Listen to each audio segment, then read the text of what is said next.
अखाड़े से संबंध मैं रखते हैं। दिगंबर अखाड़े से हूँ। आपका पूरा परिचय। मैं रामानंद स्वामी, जगत गुरु रामानंद स्वामी का अनुयायी हूँ। मैं उस संप्रदाय से हूँ और अखिल भारतीय 13वें त्यागी खालसा का मैं महंत हूँ अंतर्गत का। अभी काशी विरक्त संत समाज द्वारा ये शिवपुर फलारी आश्रम में हमको महंत का नियुक्त किया गया है। आपके पीठ से किसी ऐसे संत का नाम जो युगों युगों में चल रहा हो?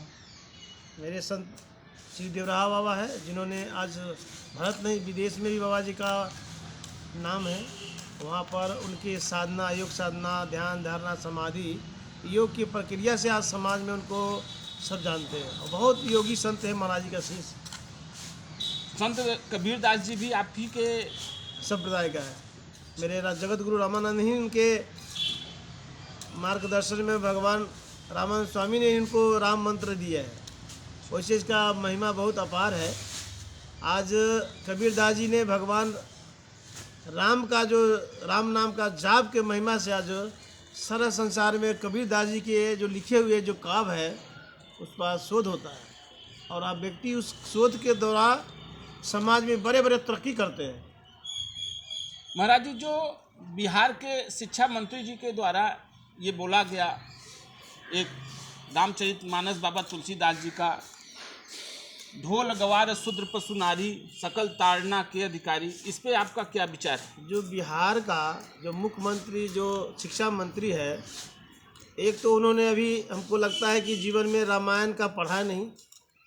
अगर शुरू से अंत तक पढ़ा होता तो ये शब्द बोलता नहीं, क्योंकि रामचरितमानस में तुलसीदास जी ने शुरू में सबको वंदना किए हुए। सिए राम में सब जग जानी, करो प्रणाम जोर जुग पानी। सबको वंदना किए, सबको ईश्वर को अंश सबको वास किया गया।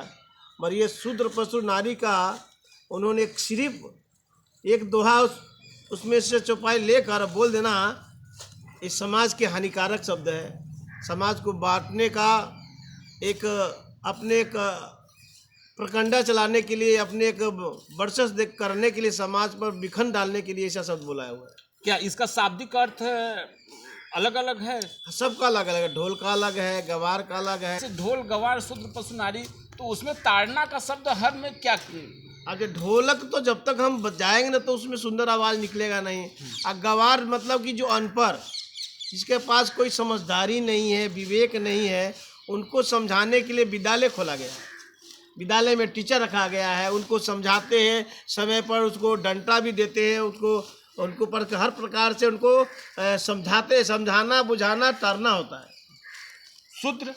शूद्र कर्म से ही है। जो शूद्र का काम करेगा, जो गलत काम करेंगे, जो शरीर उनका मलेक्स जैसे रहेगा, तो वो तो शूद्र के ही समान हो जाएगा, जिस जाति को। अगर वो किसी चारों विधर्मी काम कर रहा है तो वो शूद्र की जाति हो, चाहे वो, इसीलिए तो वो राक्षस बोला जाता है। जो धर्म को, समाज को सुरक्षा नहीं करे, समाज को सेवा नहीं करे, तो वो किस काम का? पशु। अब पशु तो जानते ही है, पशु तो जब तक साम धन नहीं दिखाएंगे पशु आपको कब्जा में नहीं होगा। तो भाई उनके पास ज्ञान नहीं है, उनका वो पशु नाम का क्यों कहा गया, जानवर क्यों कहा गया? उसका कोई ज्ञान नहीं है। तो मनुष्य क्या करते हैं, उसको बहुत प्रकार के टरना देकर उनको डंटा सीख में मारते, कितना होता है तो उनको कुछ खिलाने के बाद उसको सुधारता है। और नारी का क्या अर्थ है? अब नारी तो कहते हैं, जो नारी माने मतलब पूजनीय होता है जी। हमारे सनातन धर्म में तो यही जाना पूजनीय है। जाता है। नारी माने माँ का एक माँ का रूप है और उसी से हमारे सारा संसार को सृष्टि हुआ है। और वो जो नारी शब्द जो है ना, ये बहुत समझदारी का चीज़ है। अब नारी कहा गया, किसी को देवी कहा गया, किसी को माता कहा गया, किसी को बहन कहा गया, किसी को पुत्री कहा गया, किसी को पत्नी कहा गया। वो नारी शब्द है जी। वही बालक जब बच्ची रहती है तो उसको बच्ची बोलते हैं, जब थोड़ा सियाने हो जाता है तो उसको बोलते हैं बेटिया। उससे भी सियाने जब हो जाता है तो उसको कहते हैं माँ बन गई। अब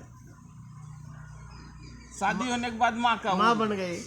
जो नारी माँ का तत्व को नहीं समझेगा, जो समाज की तत्व नहीं समझेंगे, मैं किस लिए नारी बना हूँ, मेरा कर्तव्य क्या है, और वो समझदारी ने तुमको तरना तो नहीं देगा।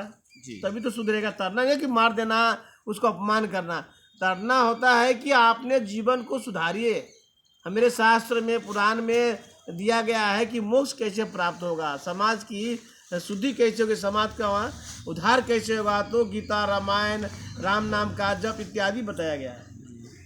नारी हमारे यहाँ माँ का जो है, भारत माता का रूप माता का दिया रूप गया है। तो इस शिक्षा मंत्री को तो एक तो पहले माफ़ी मांगना चाहिए समाज से। अगर माफ़ी नहीं मांगता है तो समाज क्या, भगवान उनको दंड देगा। क्योंकि जो भी पृथ्वी पर आया है सबको परमात्मा ने दंड दिया है। बड़े बड़े योद्धा, बड़े बड़े ऋषि महर्षि, बड़े बड़े को सब भगवान ने उनको दंड दिया है, तो भगवान उनको जरूर दंड देगा। हम नहीं दे पाए पर भगवान जरूर दंड देगा उनको। बहुत बहुत धन्यवाद महाराज जी, आप हमारे इस समाज के लिए अपना अमूल्य समय दिए हैं। बहुत बहुत धन्यवाद। धन्यवाद। क्योंकि भगवान उनको सद्बुद्धि दे, उनका भी परिवार है, उनका भी समाज है। जो मंत्री है उनका भी बड़ा लंबा परिवार है। उनको तो मंत्री बना है तो उसके लिए तो पूरा समाज, पूरा भारत देश के अपने है। ऐसा शब्द को तो प्रयोग करना ये बहुत निंदनीय शब्द बोला है। क्योंकि जिस पद पर बैठने के बाद, जब पद ही ऐसा चीज़ है कि समाज सब उसी का है, हम क्या बोलूँ समाज में कि समाज में कोई विघन नहीं हो, समाज का कोई कष्ट नहीं हो। या तो हम जैसे घूमिए, डोली में घूमिए, कोई लेना देना नहीं है। जब आप दायित्व समझे है कि हमने शिक्षा मंत्री आपको समाज ने बैठाया है, उस दायित्व को पालन करना चाहिए। हित होना चाहिए, कोशिश कर मरते दम तो हित के काम करना चाहिए। ऐसा शब्द बनने के लिए इस भारत देश में, एक ही विश्व में एक भारत देश ऐसा है कि सब धर्म का आदमी यहाँ मिलकर रहते हैं। एक दूसरे की मित्रता है, एक दूसरे का भाईचारा है, दोस्ती मिलाकर रहते हैं। और जो बड़े पद पर बैठने के बाद अहंकार हो जाता है। क्योंकि अहंकार इसलिए हो रहा है कि भजन तो करता नहीं होगा, पूजा करता नहीं होगा।